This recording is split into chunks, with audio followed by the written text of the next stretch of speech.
시청자 여러분 안녕하십니까. 새해를 맞아 희망찬 한 주 보내셨을 텐데요. 충청권 각 시도에서도 일제히 새해 운영 방안과 핵심 사업을 제시하며 새 출발을 알렸습니다. 생생토론에서도 올해 지역별 현안을 점검하는 시간을 마련했는데요. 오늘은 그 첫 순서로 2023년 세종시정을 이야기해 보겠습니다. 그러면 토론에 함께 하실 분들 소개하겠습니다. 최민호 세종시장 나오셨습니다. 안녕하세요. 다음은 공주대 지리학과 정환영 교수 시간 내주셨고요. 반갑습니다.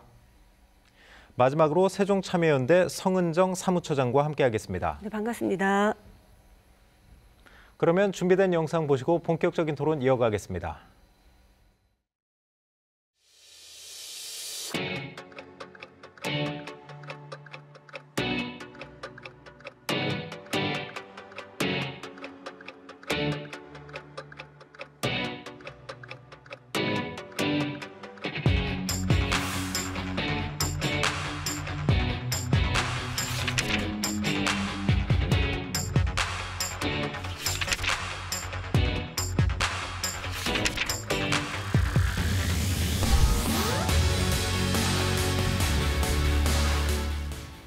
네, 지난해는 대통령 선거 또 지방선거를 거치면서 전국적으로 아주 큰 변화가 있었는데요. 그중에서도 특히 이제 행정수도 세종에 희소식들이 좀 많았던 것 같습니다. 일단 여기 최민호 세종시장 나오셨는데요. 취임 이제 6개월 좀 넘으셨죠? 네. 그 6개월에 한번 시정 평가를 좀 내려주시죠. 불과 6개월에 불과했습니다만 정말 정신없이 보낸 것 같습니다. 작년 한 해 가장 큰 성과라고 한다면 우리 행정수도 완성을 위한 대통령 집무실이 이전하는 걸로 확정을 했고요. 그리고 국회 세종의사당의 본격적인 추진이 시작이 됐다라는 점을 저는 들고 싶습니다. 그리고 우리 세종 시민께서 가장 어렵게 생각했던 부동산 문제, 6년 만에 삼중 규제가 완화가 됐죠. 예. 그리고 그 상가 공실 문제가 상당히 어려운 문제였는데요. 그 규제 완화 조치를 통해서 상가 공실도 어느 정도 좀 숨통이 튀었다라는 시민들의 반응을 보았습니다. 네. 그리고 작년에는 문화 부분에 있어서 특히 체육 부분에 있어서 뭐 세계 그 대학 경기 대회, 유대회라고 하는 27년도에 열리는 걸 공동으로 개최한 것을 저는 가장 큰 성과가 아닌가 생각합니다. 이 세계 대학 경기를 통해서 세종시뿐만 아니라 충청권이 한도약 발전할 수 있을 것이라고 보고 있고요. 또 금년도부터 이제 새로운 미래전략 수도의 첫 원년인데 그에 필요한 재정을 확보한 데 저는 큰 의미를 두고 있습니다. 네. 금년부터 2조 원 시대를 열었고요. 그리고 역대 가장 많았다고 하는 1조 4천억의 국비 예산, 그리고 1,000억 원대를 넘는 교통교부세, 1년보다 약 480억이 늘었습니다. 이런 재정 여건을 확충시켜서 올해 순조롭게 또 열심히 일을 하면 세종시의 발전을 크게 도모시킬 수 있겠다라는 기반을 다진 한 해였다고 생각합니다. 그 취임 6개월간 이제 말씀하신 거 들어보면 6개월간 엄청난 이제 일을 많이 하셨고 사실 성과도 좀 꽤 거둔 것 같아요. 그래서 이제 보람을 느끼실 것 같은데 이제 말씀하신 부분에 대해서는 세부적으로 한번 자세하게 전문가분들과 한번 토론을 해보겠습니다. 그 전에 올해 시정 운영 방안에 대해서도 한번 큰 줄기에서 좀 말씀을 해주시죠. 올해는 무엇보다도 행정수도 완성을 위한 국회 세종의사당 건립, 그리고 세종 집무실 이제 공사 단계로 이제 접어들기 때문에 그 부분에 대한 착실한 준비를 해야 되겠고요. 그리고 뭐니 해도 27년도에 예정된 국제대회, 세계 유대회를 성공적으로 추진하기 위한 기반 조성에 역점을 둘 계획입니다. 그리고 우리 세종시 자체적으로는 자족 기능을 확충해야 되는데요. 경제자유구역을 빨리 확정지어서 지정을 대어서 그 기업들을 많이 유치하고, 그리고 우리 세종시가 아직까지도 문화예술이 좀 부족하다라는 지적이 많이 있습니다. 그렇죠. 문화예술 부분에 좀 더 투자를 하면서 체육도 금년도에는 이제 유대회를 대비해서 올해 이제 빙상장이 건립이 됩니다. 그런 부분. 그리고 세종시의 정체성을 위한 한글 문화 수도를 위한 첫걸음을 내딛는 것. 그리고 비단강 금빛 프로젝트라 해서 금강을 개발하는 여러 가지 사업을 하면서 정원 박람회를 25년도에 계획하고 있습니다. 그러한 사업들을 금년부터 이제 추진해 나가는 그런 시점으로 준비하고 있습니다. 시장님 이제 지난해도 지방선거 치르시면서 바쁘셨을 테고 또 일 많이 하셨는데 올해도 지금 말씀하신 거 보면 엄청 좀 바쁘시게 보낼 것 같습니다. 열심히 하겠습니다. 올해 이제 세종시 출범 11년이 되지 않습니까? 그래서 이제 국회 세종의사당 또 대통령 제2집무실 이제 그런 부분도 이제 아주 크게 이제 추진해야 될 프로젝트가 많은데 아무튼 세종시가 이제 뭐 외연적으로도 그렇지만 질적으로도 성장이 좀 필요하다 이런 지적이 많이 나오고 있지 않습니까? 세종시 발전을 위한 한번 정책적 조언을 한번 들어보겠습니다. 정환영 교수님 먼저 말씀해 주시죠. 예, 세종특별자치시는 잘 아시다시피 국가적인 차원의 정책하고 그리고 세종특별자치시라고 하는 광역지자체 차원의 정책으로 나눌 수가 있는데 네. 우리 시장님께서는 그 국가적 차원에서는 미래 전략 수도를 위한 세종 건설을 말씀을 하셨고 또 그리고 지역적 차원에서는 풍요로운 삶 그리고 품격 있는 세종을 말씀을 하셨어요. 네. 그 두 차원의 사업이 각각의 사업에서 어떻게 묻어날 수 있는지를 분석을 좀 하셔야 될 것 같고요. 또 차질 없이 진행이 되도록 하는 장치를 만드셨으면 좋겠고요. 근데 무엇보다 더 중요한 거는 시민 중심의 그 정책이 조금 더 많아졌으면 하는 생각을 갖고 있습니다. 왜냐하면 지금까지는 거의 관주도로 많이 해왔거든요. 네. 그래서 그런 쪽으로 좀 변화를 하시면 보다 바람직한 세종의 정책이 되지 않을까라고 생각을 하고 있습니다.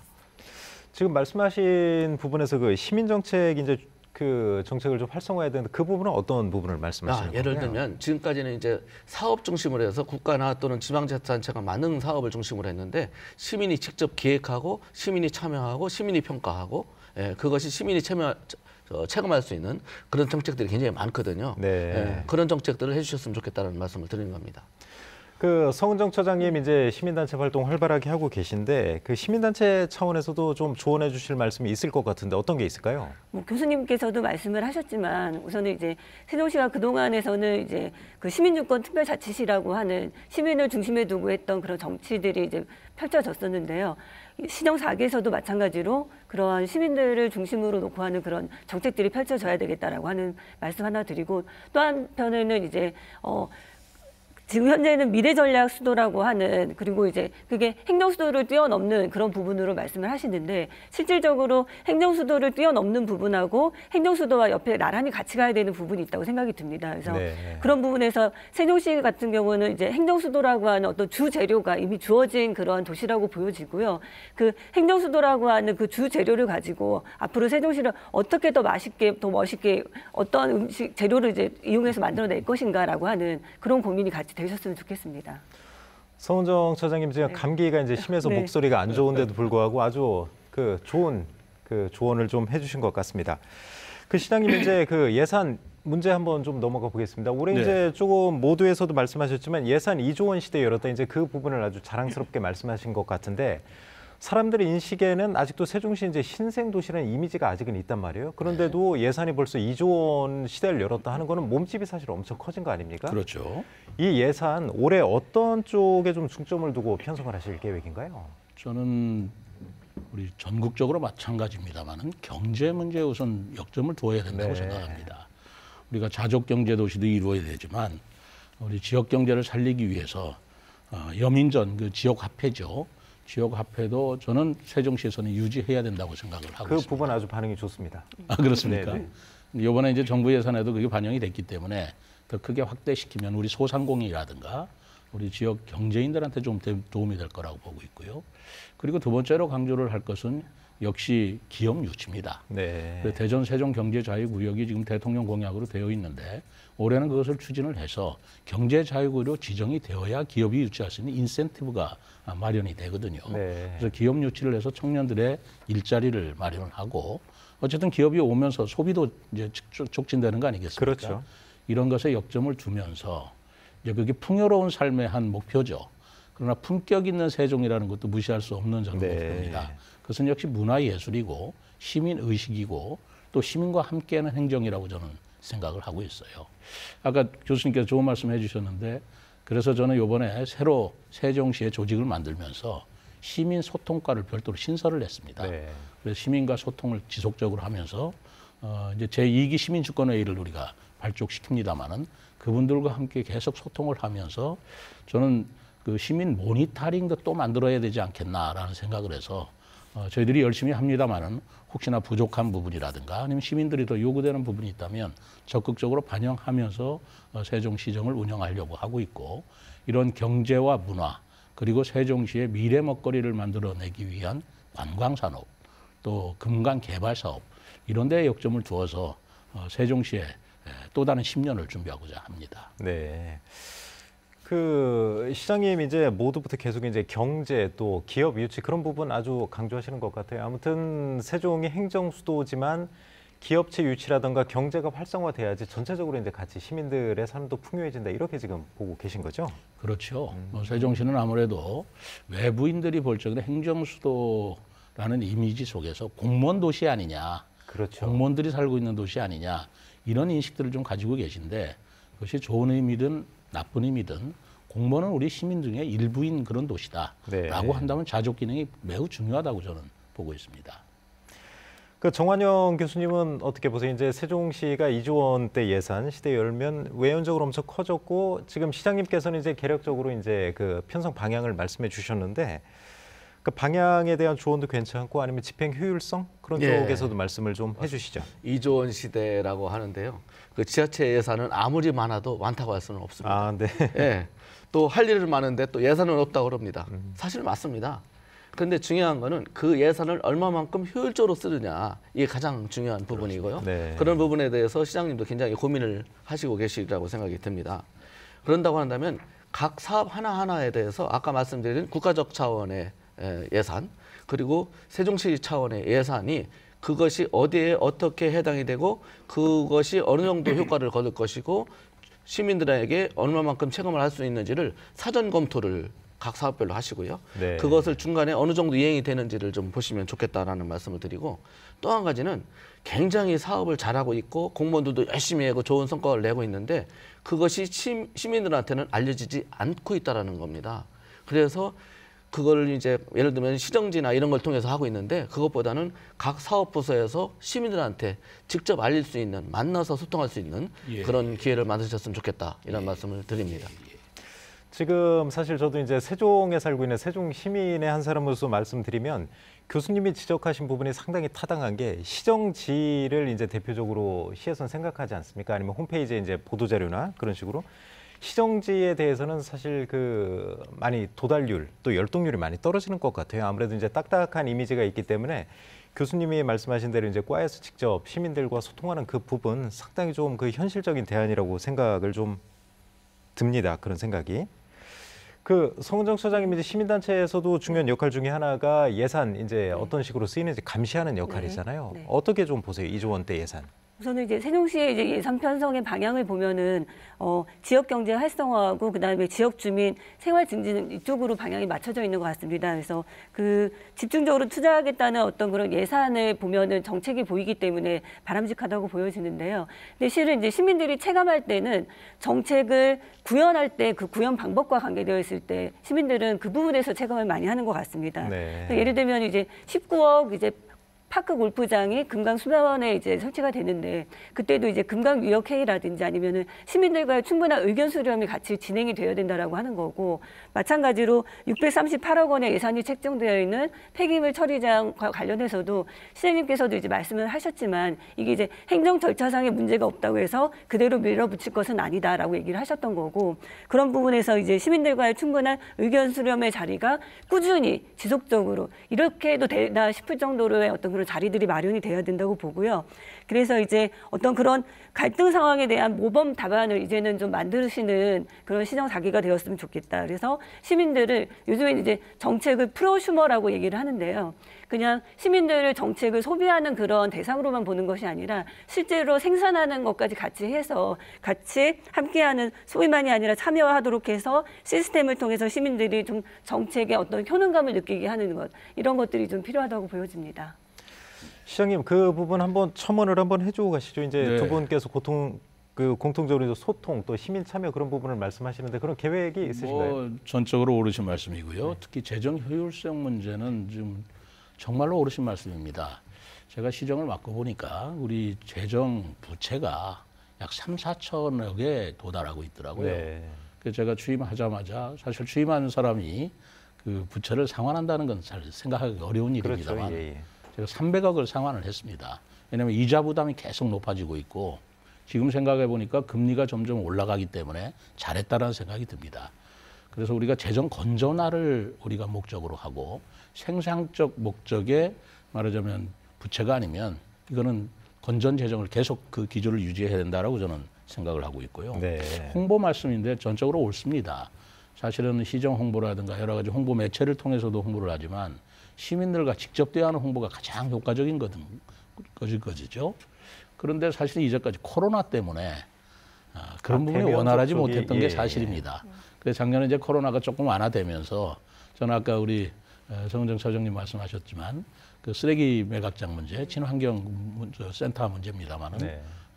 그분들이 시청에 찾아와서 말씀하시는 게 아니고 제가 현장에 찾아가서 그분들과 함께 대화하는 방식으로 하니까 훨씬 더 설득력도 있고요. 네. 일도 잘 되는 것 같은 걸 느꼈습니다. 이런 방식을 통해서 제가 현장 속으로 가서 현장에 답이 있다라는 그런 강한 생각으로 시민들과 소통을 하면서 대화를 하면서 풀어가려고 하고 있습니다. 네, 알겠습니다. 그 계속해서 이제 예산 좀 문제 이제 계속해서 좀 얘기를 나눠보겠습니다. 이제 국비 확보도 작년에 많이 하셨는데 네. 이 부분에 대해서 약간 이제 좀 상반되는 의견이 있는 것 같아요. 이제 국회 네. 세종의사당 이제 부지 매입비 원래 700억 원을 요청을 하셨었는데 이제 그게 350억 원이 됐다. 이게 반토막이 난 건지 아니면 350억 원이라도 확보한 게 잘한 건지 그 부분에 대해서 좀 논란이 좀 있어요. 시장님은 어떻게 평가하세요? 예산 절차를 좀 아시면 이해가 될 문제인데요. 네. 어차피 정부 예산에 이 국회 편성 예산은 포함되지 않았습니다. 그 네. 이유는 아직 국회 규칙이 완성되지 않았기 때문에 그렇죠. 사업비가 확정되지 않았던 것이에요. 네. 사업비가 확정되지 않고 예타를 거치지 않고 예산을 집어넣을 수는 없는 것이거든요. 네. 그럼에도 불구하고 증액 예산으로 정부 편성안에는 없는 예산을 그렇죠. 저희들이 700억을 요구했지만 그중에 350억이 반영됐다는 것은 저는 엄청난 성과라고 생각하고 있습니다. 정부 편성 예산이 700억인데 350억으로 깎였다라고 하면 그런 말씀을 하실 수 있지만 네. 전혀 들어가지 않는 상태에서 증액 예산으로 350억을 반영했다는 건 이건 굉장한 성과고요. 네. 대통령 집무실도 마찬가지입니다. 그 3억을 전혀 없는 예산에서 증액을 시킨 부분이기 때문에 이것은 700에서 깎였다고 보지 마시고 제로에서 350억, 제로에서 3억을 확보했다. 이런 측면으로 봐주시는 게 저는 타당하고 객관적으로 옳다고 보고 있습니다. 시민들 입장에서도 그러면 이제 뭐 제2집무실이나 국회 세종의사당이 계획보다 좀 늦어지거나 차질을 빚었다 그런 이제 비관적인 것보다는 영원에서 이제 무에서 유를 창조했다 그렇게 해서 앞으로 좀 확실히 좀 더 잘 갈 수 있다. 사실 그런 점에서 예산 편성 과정에서 국회 의결 과정에서 이 부분이 굉장히 논란이 됐었어요. 네. 예산에 편성이 없는 걸 어떻게 증액시켜 주느냐라는 네. 문제였기 때문에 이 부분은 저희들이 굉장한 성과였다고 생각하고 노력을 많이 기울인 부분입니다. 네. 더더구나 대통령 집무실 문제는 예산 액수가 중요한 게 아니고 그 예산안을 의결하면서 여야 간 합의로 부대 의견으로서 정부는 세종 대통령 제2집무실이 목표한 기간 내 차질 없이 건립될 수 있도록 네. 적극적으로 지원한다라는 예산안 부대 의견을 달아서 통과시킨 것이거든요. 네. 그러니까 이 부분은 예산이 2억이다, 3억이다 액수가 중요한 게 아니고 정부가 이런 정도의 의지를 가지고 추진하고 있다. 네. 이 점을 좀 생각해 주셨으면 좋겠고요. 어제 국토부 장관하고 충청권 4개 시도지사하고 지역협력 회의를 했습니다. 충청북도 청주에서 하셨죠. 그렇습니다. 네. 어제도 바로 국토부 장관이 이 부분을 중점적으로 강조를 했고 세종시의 가장 큰 프로젝트로서 세종의사당 그리고 대통령 집무실 이건 차질 없이 시작하겠다. 네. 이런 걸 천명을 했거든요. 그러니까 이 부분에 대해서는 액수를 가지고 시민들께서 우려하실 일은 아니다라고 제가 분명히 말씀을 드립니다. 시장님께서 이제 그동안 좀 논란이 있었던 부분에 대해서 아주 명확하게 지금 말씀을 해주신 것 같습니다. 또 한 가지 이제 좋은 소식이 좀 있는데 이제 시민단체나 이제 전문가 그룹에서 그동안 그 국회 세종의사당 이제 그 관련해서 국회 규칙이 제정이 안 돼서 이제 상임위 이전 규모나 총사업비가 이제 좀 그동안 불투명하지 않았습니까? 그렇죠. 어제 이제 김진표 국회의장이 그 국회 규칙 제정안을 발의해서 또 좋은 소식이 하나 더 들렸다. 이런 내용이 나오고 있는데 성은정 소장님은 좀 어떻게 보세요? 사실 저희가 이제 저희 세종 시민사회단체들하고 그다음에 아시겠지만 이제 민주당 더불어민주당에서 같이 제가 국회규칙 조속히 제정하고 발의해라라고 하는 걸로 이제 기자회견을 했었습니다. 그래서 그날 바로 이제 이 국회규칙과 관계되어 있는 어떤 그런 뭐 바람직하지만 어쨌든 반가운 소리가 이제 쏟아졌는데요. 실은 저희가 이제 국회 규칙에서도 마찬가지로 좀 고민이 되는 부분은 이것도 마찬가지로 여야 문제가 있는 거고요. 합의가 네. 돼야 된다라고 하는 겁니다. 그리고 이제 시장님께서 물론 이제 액수에 너무 연연하지 마라라고 하지만 실은 대통령 집무실 3억 원이라고 하는 액수 책정냈을 때는 시장님 아시겠죠? 저희 수영장 같은 것도 설계할 때 5억 지금 설계 공모비예요. 네네네. 그래서 그러니까 그런 3억 부분들이 이상은, 예. 어쨌든 대통령 집무실이라고 하는 것을 그 규모나 이런 것들을 얘기했을 때 이게 과연 실현 가능한 액수인가라고 하는 물론 출발하는 거고 이런 것들은 다 저희도 반기는 부분이긴 하지만 이런 부분들의 그래서 이 과연 2027년도라고 하는 그 기간 내에 진행되는 것이 가능한가라고 하는 거는 시민들은 또 그 정도에서 의구심을 가질 수밖에 없는 상황이라고 좀 시민들께서는 그러실 네. 수 있는데요.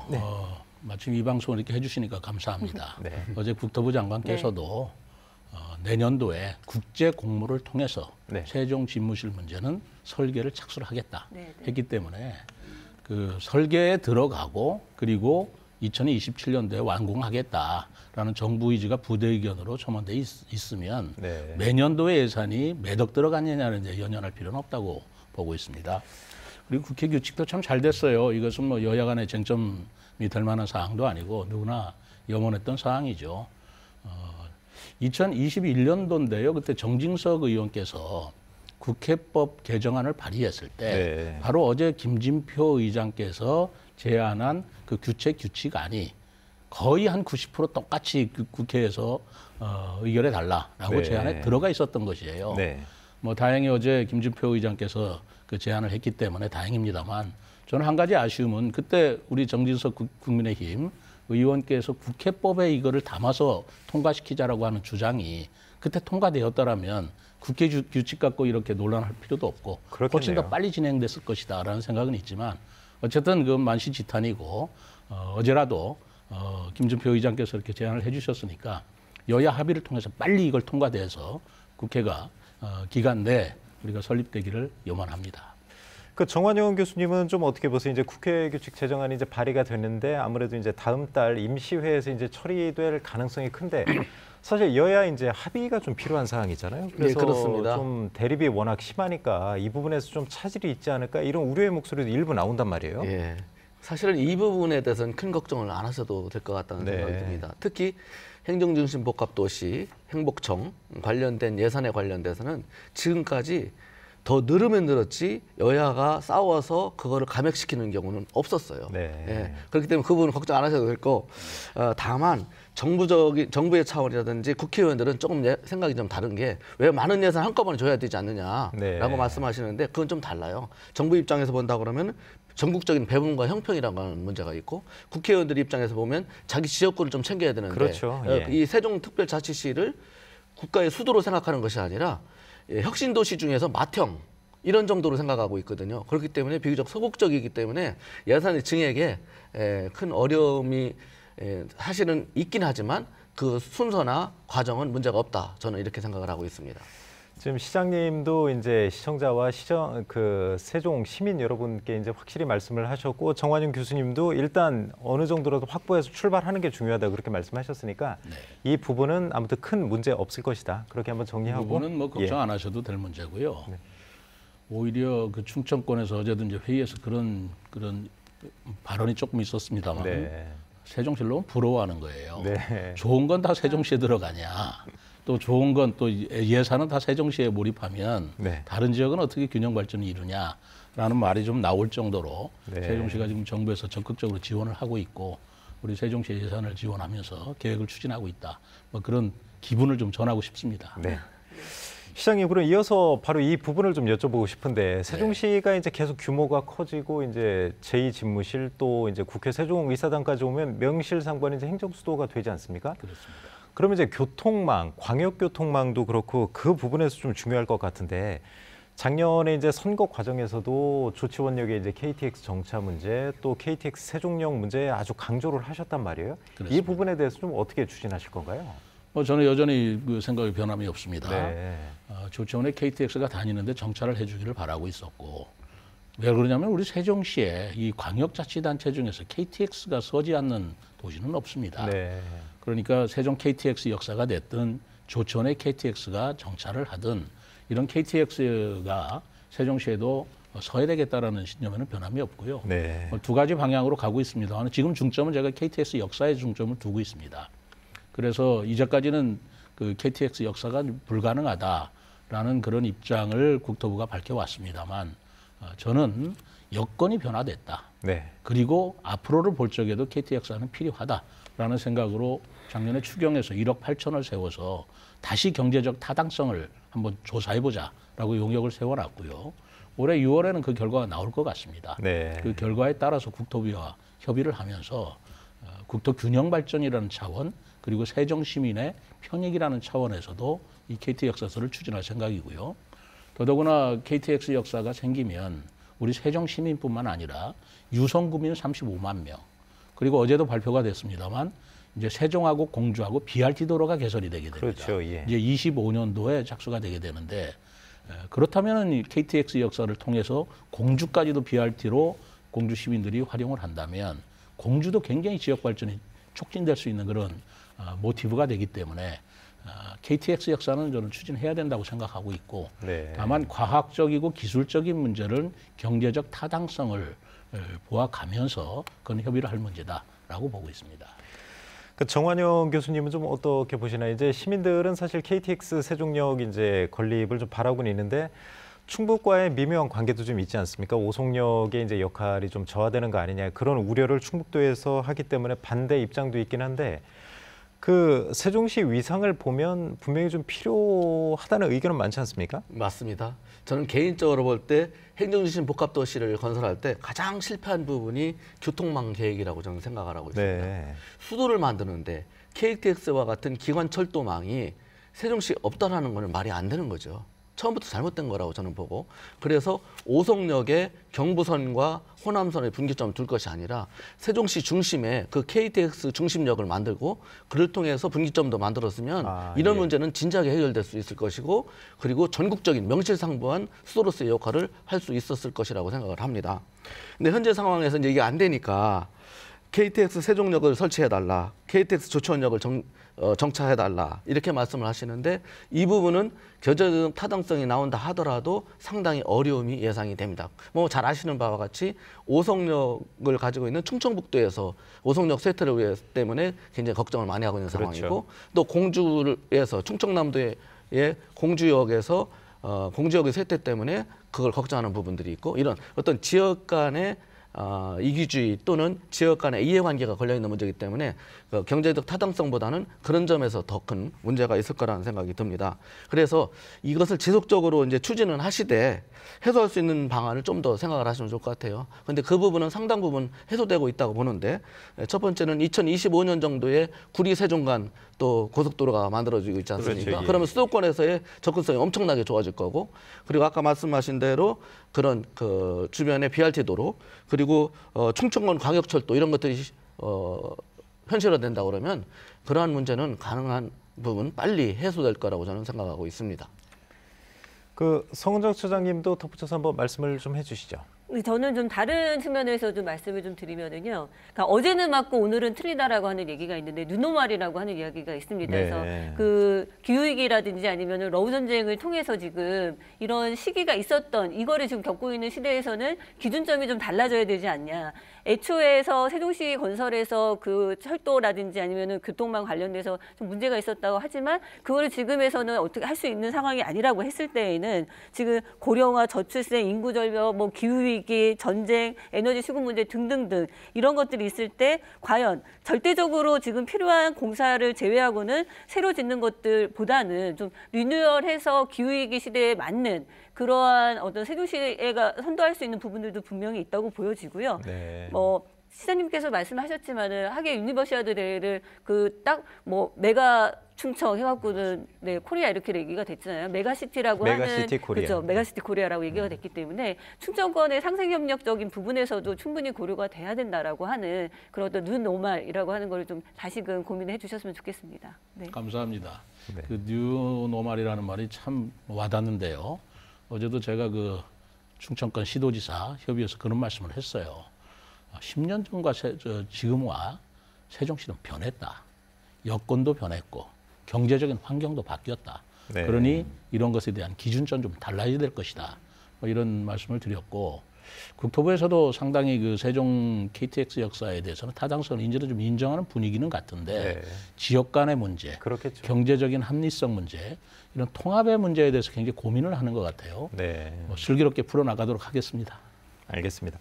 그 이어서 광역교통망도 중요하지만 이제 그 이걸 꼭 좀 물어봐 달라는 분들이 많았어요. 제 주변에서도. 네.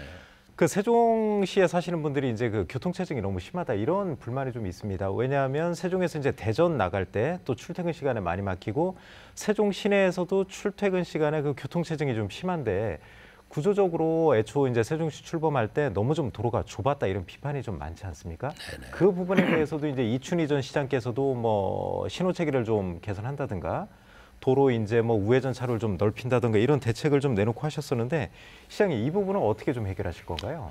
이 부분이 참 고민스러운 부분이죠. 네. 그렇지만 해결해내야 됩니다. 저는 이제 단기, 중기, 장기적으로 이걸 해결해야 된다고 보고 있고요. 우선 올해 3월 달 안으로 저희들이 작년에 시작했던 교통 체계, 신호등 체계라든가 하는 것을 전반적으로 점검하는 용역을 주었어요. 네. 올해 3월에 이제 그 결과가 나올 거라고 봅니다만 그 결과가 나오면은 올해 예산에 우선적으로 집행을 하려고 합니다. 네. 그래서 교통 체계를 바꾸어서 어쨌든 교통이 원활하게끔 하는 단기적인 방안을 쓰고요. 중기적으로는 역시 대중교통 수단이 편리해야 합니다.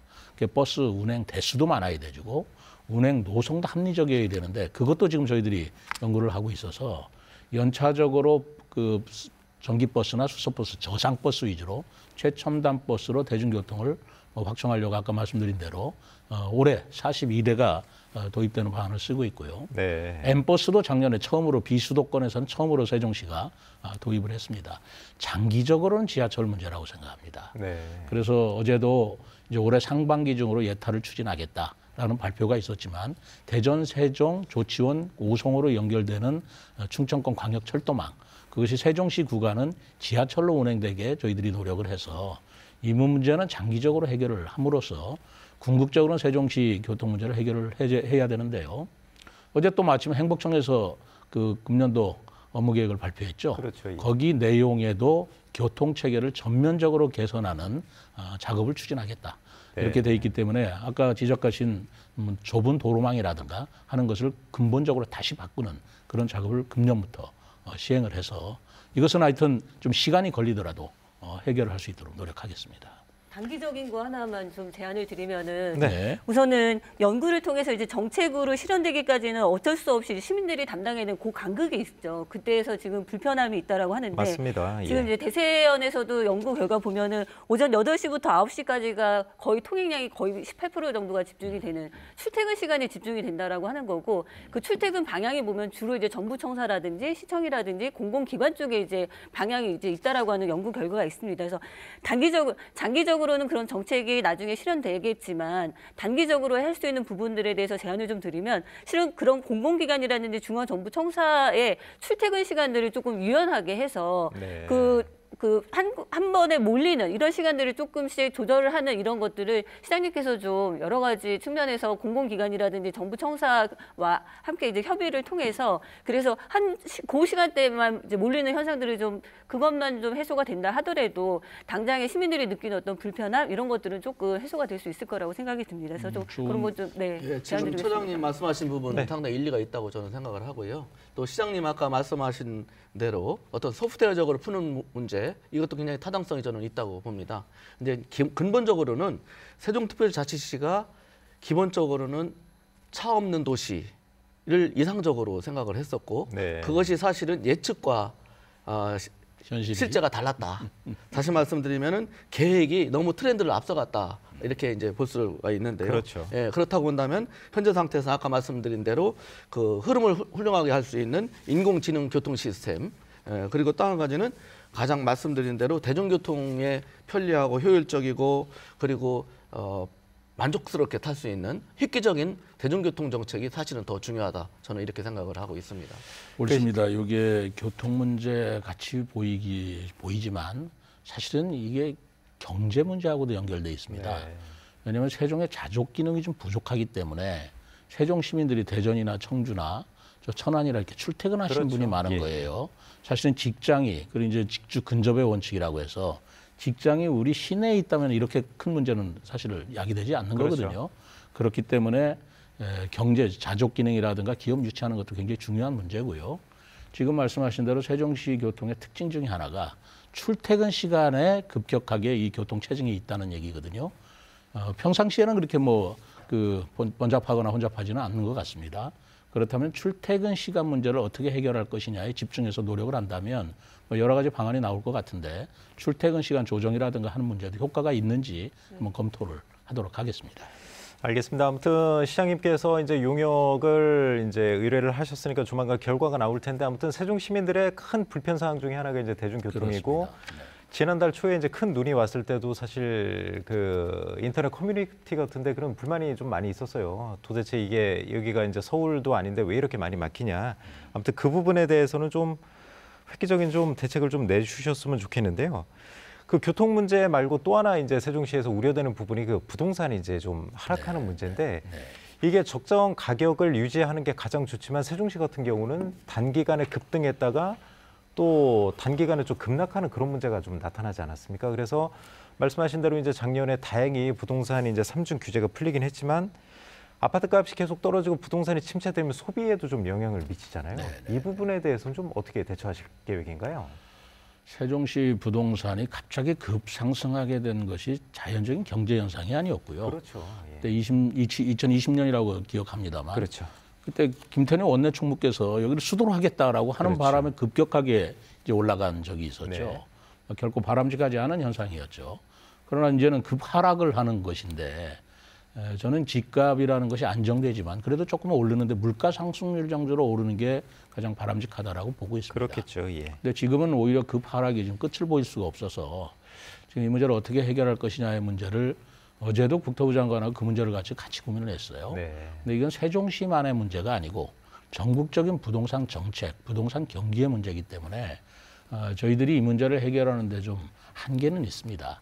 그럼에도 불구하고 세종시에서 이제 3중 규제가 완화됐다라는 그런 기재, 그리고 우리 세종 시민들의 주택 청약 비율을 좀 높여서 네. 세종 시민들이 내 집 마련하는 그런 기회를 좀 더 마련해 준다면 좀 경기라도 조금 올라가지 않을까라는 생각을 하고 있고요. 이 문제는 어쨌든 국가와 함께 가야 될 문제이기 때문에 정부에서 하는 부동산 정책과 함께 저희들이 같이 연구를 하면서 이 내 집 마련하는 시민들의 고민을 해결하는 데 최선을 다하도록 하겠습니다. 알겠습니다. 이어서 충청권 한번 공조 협력 또 메가시티 문제 한번 좀 논의를 해보겠습니다. 지난해 이제 대표적인 성과 중에 하나가 충청권 4개 시도가 함께 이제 2027 하계 세계 대학 경기 대회 유치한 거 아니겠습니까? 사실 미국의 이제 대도시와 경쟁에서 좀 어렵지 않겠느냐 이런 비관적인 전망도 있었지만 사실 보란 듯이 이제 유치를 했었는데 앞으로 이제 충청권 4개 시도에 협력할 일이 더 많아질 것 같은데 그중에서 중심은 아무래도 세종시가 돼야 되지 않을까요? 어떻습니까? 대전 분들은 대전이 중심이 돼야 된다고 네. 생각하고 여러 가지 생각이 있겠습니다만 어쨌든 계획상으로 세종시에서 폐회식을 하게 돼 있고요. 네. 저는 무엇보다도 선수촌이 우리 세종시에 건립된다는 걸 굉장히 중요한 요소라고 보고 있습니다. 네. 그 선수촌에 우리 선수와 임원단이 세계에서 약 15,000명이 오시고 그 15,000명이 12일간 숙식할 3,000세대의 아파트를 지어야 됩니다. 그 3,000세대의 아파트를 짓고 나서 이제 시민들한테 그걸 또 우리가 제공을 하게 되는데 그러한 선수촌에서 활동하시는 그분들이 10일 동안 세종시를 돌아다니신다는 거 아니겠습니까? 네. 그렇다면 우리 세종 시민들의 의식이나 생활에 있어도 굉장히 영향을 미칠 것이다라고 생각을 하고 있습니다. 아무튼 이것은 세종시 발전을 위한 큰 기폭제가 되기도 하겠지만 충청권 정체가 합력해서 해야 되기 때문에 메가시티 문제라든가 또는 충청권의 공동협력 문제에 있어서 큰 말하자면 기회가 될 것이라고 보고 있었어요. 이거는 어떻게 하든지 어제도 똑같은 얘기였습니다. 이거는 꼭 성공시켜야 된다. 네. 그래서 4개 시도지사가 이제 조직위원회 공동위원장을 맡게 돼 있어요. 네. 그래서 4개 시도지사가 이거는 협력을 해서 반드시 충청권의 영광을 찾게 노력을 해야 되겠다라고 생각을 합니다. 지금 이제 충청권 메가시티를 강조를 하셨지만 사실 보면 민선 7기 때는 메가시티 부분이 상당히 좀 논의가 많이 됐었는데 민선 8기 이후에는 조금 약화된 거 아니냐. 이제 그런 좀 전망도 나오고 사실 그동안 가장 속도감 있게 진행됐던 부울경 메가시티 같은 경우는 사실상 이제 좌초된다 그런 얘기도 좀 나오고 있는데 그 정환영 교수님 먼저 말씀을 해주실까요? 그 충청권 그 상생 방안 같은 게 어떤 게 있을까요? 예, 지금 현재 그 메가시티 구상은 사실 굉장히 좀 잘 진행되고 있다고 저는 생각을 하고 있고요. 예. 예, 그래서 저는 현재의 그 메가시티의 진행 단계를 결혼에 비유한다 그러면 양가 상견례가 끝났고 약혼의 과정에 있다고 저는 생각을 네. 하거든요. 그래서 이 약혼이 결혼으로 가기 위해서는 변함없는 애정과 이해가 필요한데 이 각 지자체 간에도 이런 애정과 이해가 굉장히 중요하다고 저는 생각을 합니다. 그렇겠죠. 근데 다행히 우리 최민호 시장님께서는 과거 그 충청남도 행정부시장을 하셨고 또 행복도시 건설총장도 하셨단 말이죠. 그런 점에서 보면 이 세종이 중심이 돼서 할 수 있는 충분한 자격이 있다 이렇게 저는 말씀을 드리고 싶고요. 감사합니다. 다만 각 지자체 입장에서는 좀 다릅니다. 저는 지난번에 그 행복도시 광역도시계획에 참여한 입장에서 본다면 그때 보니까 사정이 달라요. 예, 충청북도는 지금 현재 입장에서 세종에서 청주, 청주에서 충주로 이어지는 선에서 발전 계획이 굉장히 순조롭게 이어지고 있고 세종 없이도 충분히 갈 수 있다라고 하는 생각이어서 굳이 들러리를 설 필요가 없다라는 생각이고 대전 예. 입장에서는 어떤 상황이냐면 과거 지금도 충청남도의 수위도시로서 역할을 하고 있는데 가장 작은 세종시가 왜 그런 역할을 해야 되느냐라고 하는 측면이 있는 거고요. 그리고 충청남도 입장에서 본다 그러면 지금 충북으로 세종에서 충북 그다음에 세종에서 대전으로의 여러 정책들은 굉장히 많은데 세종에서 충남으로의 정책은 상대적으로 적은데 그러다 보면 자기들이 세종한테 양보할 것이 너무 많지 않느냐 이런 네. 걱정들을 하고 있는 거거든요. 그래서 이런 부분들을 최대한 고민을 하시면 좋은데 가장 좋은 방법이 하나가 있어요. 이번에 행복도시 정책 중에서 방역도시 정책이 만들어졌으니까 그 내에 있는 내용을 구체적으로 실현하는 작업을 한다면 그 문제는 해결될 겁니다. 왜냐하면 여기에 대해서는 4개 시도가 합의된 상황이기 때문에 그것을 하시면 큰 문제가 없고 또 그래서 그걸 통해서 부울경 사태와 같은 그런 문제도 해결될 수 있으리라고 저는 생각을 하고 있습니다. 정환영 교수님 아주 다각도로 짚어주셨고 또 해법까지 제시해 주셨고 여기에 다 해답이 좀 있는 것 같습니다. 성은정 처장님도 한번 그 상생 방안에 대해서 말씀을 해주시죠. 뭐 정치권에서 이제 단일화가 잘 안 되는 게 실은 단일화를 이제 하지만은 나로 단일화해라라고 하는 것 때문에 잘 안 그렇겠죠. 되는 경우들이 예. 있잖아요. 이게 이제 충청권 상생에 관련된 이야기가 왜 나왔냐면은 인구 절벽 현상, 그 다음에 지방 소멸이라고 하는 어떤 그런 절박한 현실에서 나온 자구책이라고 생각이 듭니다. 근데 이제 어떤 뭐 이야기가 되다가 협상이 안 되거나 하는 경우들을 만약에 저희가 이제 막으려고 한다면은 저는 과감하게 내게 시도지사님들께서는 한 발짝 물러나 주시고 어떤 독립적인 기구에서 이런 것들을 관할하는 그래서 약간 내게 시도지사님들께서 유익한 무관심을 좀 해주시면 오히려 협력하는 데 더 잘 되지 않을까라고 하는 좀 생각을 해보게 됩니다. 네. 이 부분은 지금 말씀하신 대로 되게 이렇게 상생이 협력한다고 하지만 총론에는 찬성이에요. 근데 강론 가면 반대입니다. 그러다 보니까 결국 안 되는 경우가 많은데 바로 이 문제를 해결하기 위해서 우리 4개 시도가 특별자치단체를 만들자. 그래서 4개 시도가 함께 참여하는 또 그 상위의 광역의회를 만들자. 네. 그리고 그 위에서 공동위원장이 역할을 하는 특별자치단체로서의 하나의 지붕을 더 만들어서 여기서 어려운 문제를 해결해 나가자라는 지금 구상을 하고 있습니다. 이런 광역의회나 광역단체장이 돌아가면서 한다는 것이죠. 그렇게 한다면은 아까 말씀하신 대로 총론은 찬성하지만 강론이 반대하는 그런 난관에서 어느 정도 돌파구가 마련될 수 있는 기구가 생기지 않을까 그렇게 생각을 합니다. 말씀하셨던 이제 특별지방자치단체에 관련해서 말씀하셨는데 합동추진단이 이제 운영을 시작하셨죠. 그렇죠. 그리고 이제 뭐 충청권 4개 시도 이제 단체장들께서 모두 이제 같은 당이고 하니까 의기 합심해서 이제 시장님이 또 그 중에서 정치력을 좀 발휘하시면 어려운 일도 좀 술술 잘 풀릴 오히려 것 그렇게 같습니다. 말씀하시면 어쨌든 대등한 입장에서 공동으로 이 문제를 해결해 봐야 된다고 생각합니다.